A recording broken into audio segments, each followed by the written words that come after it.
I'm from Bangalore too. Love this place. Bangalore, favorite city. But I'm one of those foolish people in Bangalore. Foolish people. I'll tell you what I did. Before the weather started becoming awesome, I went and bought an air conditioner. You remember that few weeks when nobody slept? Right? Guess who was impulsive? I went and bought an AC. The AC shop was more crowded than Rameshwaram Cafe. Everyone's buying an AC too. Horrible. Luckily, I paid for it with my credit card. And the last 3 months, those people have been calling me, "Sir, you haven't paid your EMI. You haven't paid your EMI. We'll come and collect your AC." That's what I want. Cannot take this. But it's a great, man. I don't know. In Bangalore, I know there are a lot of weird things, man. People, I think there are 3 options of working in Bangalore. You either work in an office, or you work from home, or you work out of Starbucks. I don't know how people work from Starbucks. You know who these people are? You know, in every office there are people who pretend to work in their office. These are people who pretend to work from Starbucks. You cannot do any work. You only pretend to work. How can you work in an Indian cafe? Everyone is escaping their home to come to a cafe. There's so much stuff around you. Next table, multi-level marketing scam. Invest in real estate in Yelahanka. After 40 years, it'll give returns. Next table, arranged marriage scam. He will do the cooking at home also. There's so much of weird shit happening. How can you pay attention while opposite table there's a couple having a superb extramarital affair? How? Where do you get this focus? And in India, it's so easy to find out if a couple's having an affair. Am I right? Because the lady looks evidently married, right? She has a sindoor and all of that other stuff that married people wear. But for the first time, she's also happy. She's talking to a partner like no married woman has ever talked to her husband. "I don't get enough of you, Janu." Which married person has ever said that to a husband? And you know, it's so easy because Indian couples, and this is the thing, man, like you guys are a couple, you've been married for 6 years is what you mentioned, right? I can never tell if you're a couple, right? And this is with Indian couples across India. You can never tell because Indian couples are so stiff with each other in public. You're like... Have you seen the photos our grandparents took with each other? Or our parents? Or you guys in the audience? When you're in a studio, right? "I don't know who she is. I don't want to put my hand on her." All those children happen through handshake. Yeah. There's no other explanation. I know, man. But you guys seem cool, though. You are showing visible signs of affection, which is awesome, man. More power to you guys. Like, I'm like this too, right? With my wife. Like, I do this all the time just to make people uncomfortable. Because, you know, the thing is, straight people in India, you can never find out if they're a couple. The only time you can find out if 2 people are a couple is if they're gay. Am I right? No? Which is why when I see a couple, like, just kissing each other, I just say, like, can you stop acting so gay? It's a compliment, right? Which gay people have earned. I love gay people, man, because I was recently doing this influencer summit, right? I don't know, this influencer summit. You've seen this influencers taken off on Instagram in India, right? With this huge millions of followers, right? I was doing this summit, and you know what? These people are making real money. IT services. You're not going to be making as much money as 3 things to do in Bangalore on a Saturday. You will never make that money. You cannot. Went for this influencer summit. There was a gay couple, okay? Travel bloggers. Amazing couple, right? And I had to moderate this conversation with them and this entire audience. 1,000 people in the audience. What can I ask them, right? Like, so I started off with something basic. Like, guys, you guys are a couple and you're travel bloggers. How do you choose the same place to travel to? Tell me that, right? Like me and my wife, we can never choose the same place. She wants to go to the beach. I want to go to the mountains. We end up going to Bob's Bar.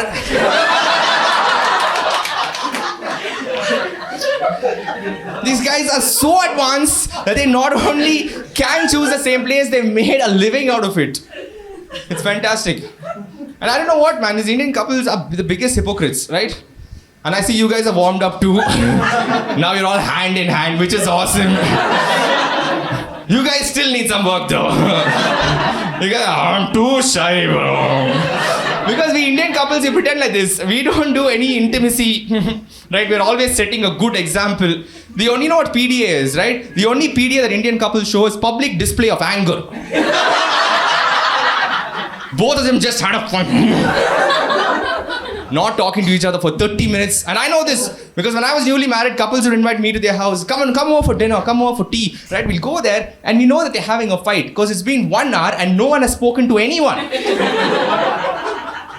What is this miserable place I'm in? In between, I get a text message and I reduce the brightness to read this message. You know why? Because it's a message from my wife who's sitting next to me. I think we need to leave. I forgot to tell you that they're getting a divorce. Why did you invite me here? It's just bad. Because it's true, man. The Indian couples, you don't show affection to each other. If you see a married lady, right, whose hand is being held by a partner as she crosses a road, there are only 3 possibilities. First is she's pregnant. Right? Second is she's blind. And the third possibility is she's somebody else's wife. Yeah. There's no way we are going to show that we love our wives in public. But at the same time, couples are the biggest hypocrites. They have no shame in fighting publicly. Right? They can be fighting publicly all the time and no one ever goes to them and say, hey guys, can you get a room? Nobody. And I know this, right? Because I'm married to, and the problem with staying with someone you love, it's not only being married, it's staying with someone you love, is that you can never predict the fight. You can't. You wake up thinking it's a great day. I have a comedy show and I have 2 football matches today. You take one wrong turn and now you're in a fight. And you can't watch your matches, you can't enjoy the show. It's horrible. And I'll tell you why it's horrible. I'll tell you why anyone being in a relationship, right? At some point you must understand this, right? Like compare yourself with professional fighters like Muhammad Ali. Muhammad Ali is the greatest fighter of all time. You know why? 61 fights, 55 wins. You know how he won all those fights? Because he knew when he's going to fight. With whom? At what time? And he had training where he fought sparring partners who are similar to his actual opponent. And sometimes they gave him credit. Oh, he took this fight on 1 month notice. I take all my fights on 0 notice. I'm on my way to watch Oppenheimer. In the car, it's like, oh, it's never Barbie. It's always about your plan and me being part of your plan. Bam! Muhammad Ali, I am better than Muhammad Ali. I will prove it to you. Muhammad Ali, 61 fights, 55 wins. 4 marriages. 4. Which means he's lost 3. All those fights he couldn't plan for, man. Best part of doing comedy, I don't know. Best part of doing comedy for me is I really don't feel this is a useful job. Right? You make people laugh, but you don't save anything. You don't solve any problem. Right? You don't solve anything. And I think I'm okay with that. I'm okay with not solving the world's problems. Right? Because my sister, right, runs an NGO. I don't know if you've met anyone. Is anyone here from an NGO? Anyone? Do you run an NGO? You do? Oh my God. I don't, my dad does. Your dad does, right? 3 minutes jokes I have about only that person. I don't know what to do. I wrote these jokes thinking you won't be there, thinking that you'll be saving the planet. Turns out you also coming and wasting your time like me. Right? Because my sister, like she takes care of it in the family, right? So it's compensated. One person who cares, one person who does not care at all. Dude, NGO people are so strange. Because you have a conversation with anyone from an NGO, right? They will just talk so condescendingly to you, right? They'll be like, oh, so you work at a job. And that's like a capitalist organization. And you're okay with capitalism. You're okay with that, right? You're just being clear. You're okay with it, right? Yeah, I need to get paid. Can you understand? Right? These people think they're superior just because they wear khadi. Wearing a jute sari with a bindi does not make you better. Okay? They're all for sustainability, right? My sister's partner who runs his NGO, right? This girl called Akanksha.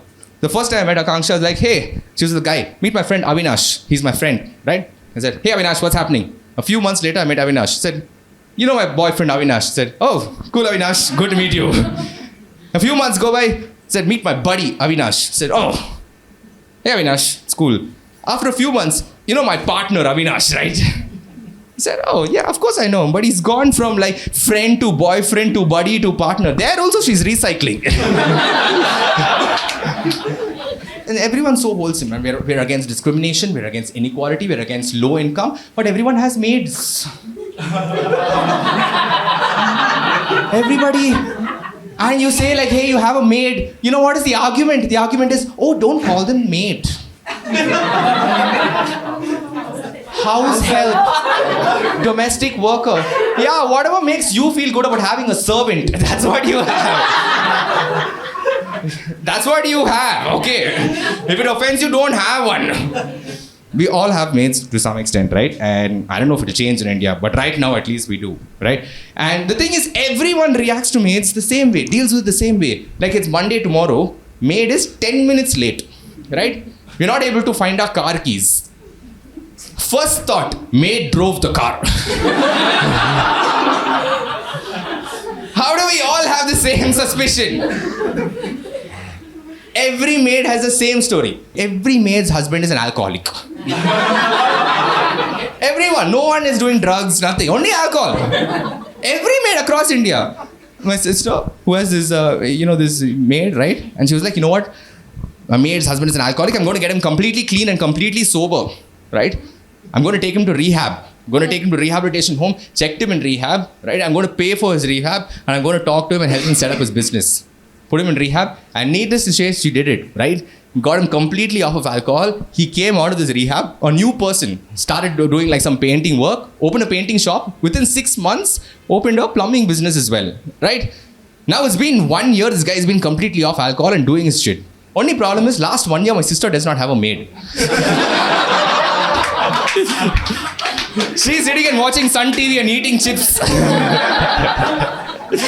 Within few months, she'll start drinking. You know how I have a maid? I have the same maid for the last 2 years. You know how I supply that guy alcohol?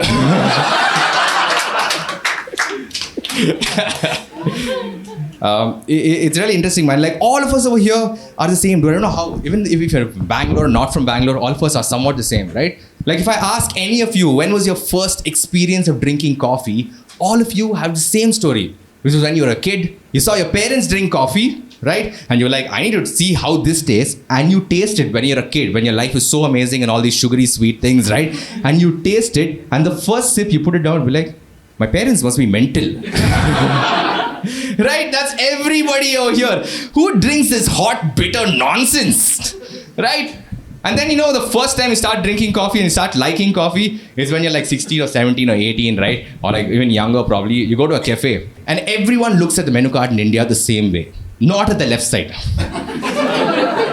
The right side. 850 rupees. 850, 750, 250, 120. And you see what is it? It's like, yeah, I'll also have a cafe late.